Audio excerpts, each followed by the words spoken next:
Hola, bienvenidos al día 30 de nuestra jornada espiritual titulada Madrugando con el Espíritu Santo. El día de hoy, el título de nuestra lectura es Resultados ilimitados.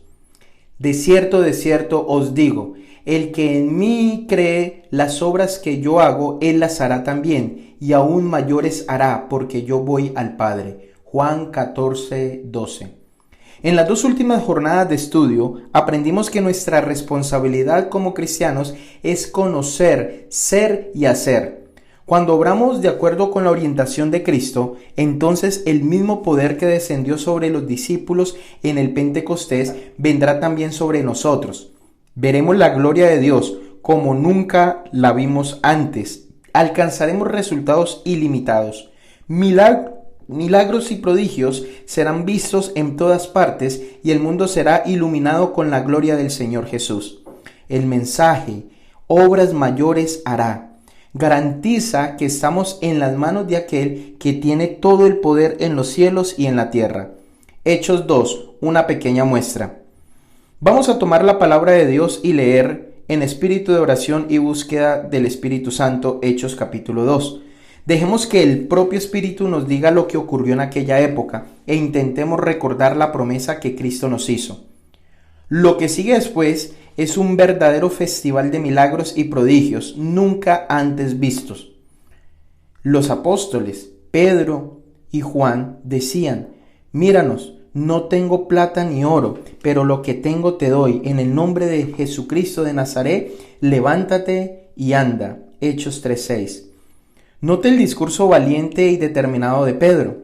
Y matasteis al autor de la vida, a quien Dios ha resucitado de los muertos, de lo cual nosotros somos testigos. Hechos 3:15. Las personas oían atónitas y quedaban muchos que creían, de manera que el número de los varones era como 5,000.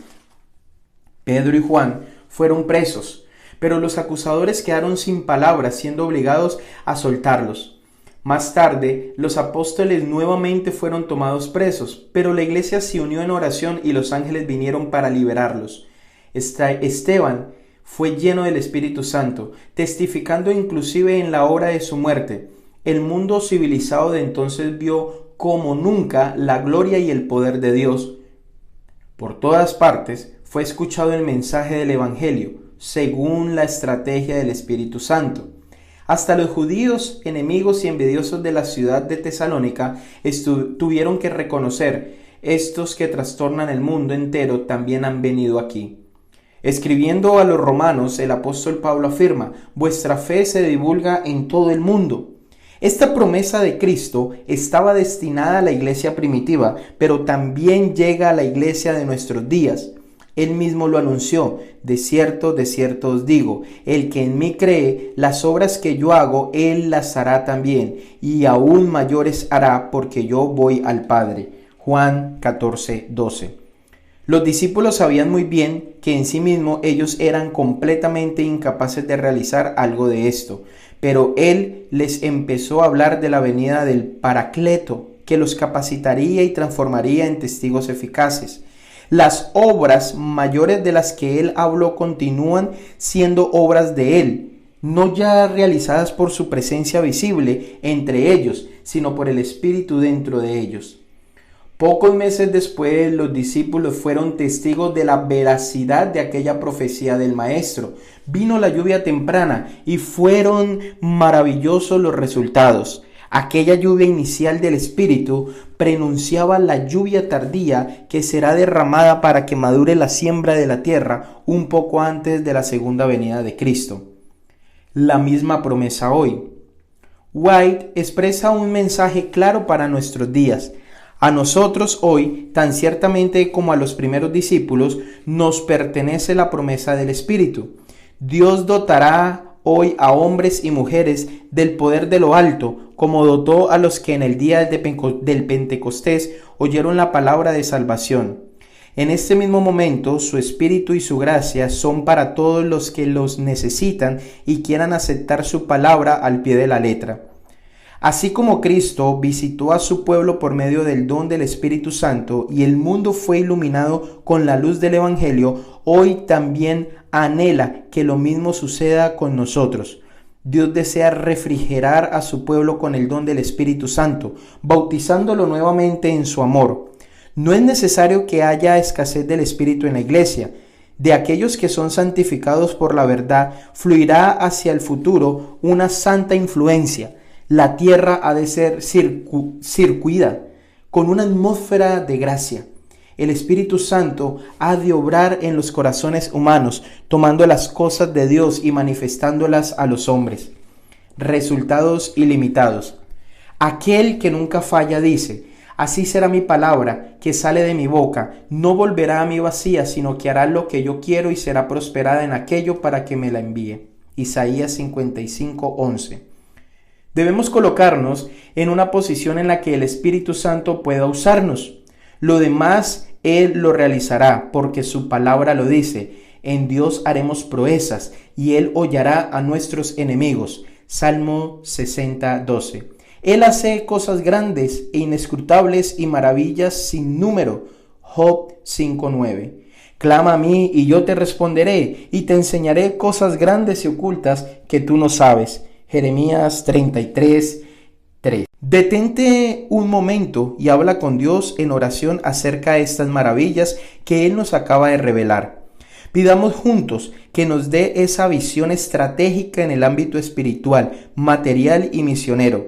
Pidamos para que también podamos adorarlo sinceramente con la devolución de los diezmos y las ofrendas que le pertenecen. La palabra profética también anuncia: no tiene límite la utilidad de aquel que, poniendo el yo a un lado, deja obrar el Espíritu Santo en su corazón y vive una vida completamente consagrada a Dios, con tal que los hombres estén dispuestos a soportar la disciplina necesaria, sin quejarse ni desmayar por el camino. Dios les enseñará hora por hora, día tras día. Él anhela revelar su gracia, con tal que los suyos quieran quitar los obstáculos. Él derramará las aguas de salvación en raudales abundantes mediante los conductos humanos. Para vivir una vida enteramente consagrada, necesitamos dedicarle tiempo a Dios en las primeras horas de cada mañana. Si queremos ser prósperos para la gloria del Señor, necesitamos buscar en primer lugar el reino de Dios y su justicia. Ya se ha dicho que el tiempo dedicado al estudio de la palabra de Dios y a la oración producirá un fruto multiplicado por 100. Guarda en tu corazón el gran derramamiento del Espíritu de Dios, que ha de alumbrar toda la tierra con su gloria, no sobrevendrá hasta que tengamos un pueblo esclarecido, que sepa por experiencia lo que significa ser colaboradores juntamente con Dios. Cuando tengamos una consagración completa y sincera al servicio de Cristo, Dios reconocerá el hecho derramando su Espíritu sin medida, pero esto no ocurrirá mientras la parte más grande de la iglesia no trabaja juntamente con Dios. Dios no puede derramar su Espíritu cuando el egoísmo y la complacencia propia se manifiestan en forma tan notoria. Mi compromiso constante: orar por la renovación del bautismo del Espíritu Santo, orar por mis amigos y familiares, vivir en la presencia de Cristo, dar testimonio del Evangelio y adorar a Dios con los diezmos y las ofrendas de forma sistemática y proporcional a mis ganancias. En el plan de acción, hoy te invitamos para que puedas aprender un versículo que hable de agradecimiento. Hoy queremos desearte un feliz y bendecido día en compañía de nuestro Creador.